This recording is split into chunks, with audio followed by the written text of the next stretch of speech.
Hello kabayan, isa ka rin bang OFW na katulad kong all-around kasambahay na nagtatrabaho sa malaking bahay na ito? Naglilinis ng mga sasakyan araw-araw.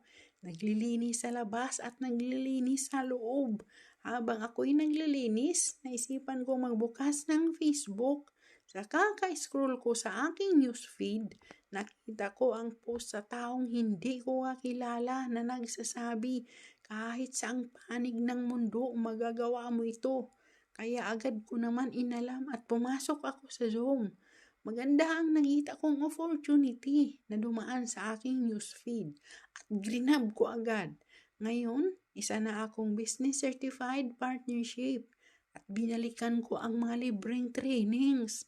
Sa aking mga natutunan, agad ko in-apply sa aking sarili. Ngayon, isa na rin ako sa natulungan at nag-income sa tulong ng negosyo na ito. Kaya kung nakita nyo ang aking video, comment down lang po para ma-assist kita agad. Kaya ang tagumpay ay nakasalalay sa ating mga kamay. See you in my inbox.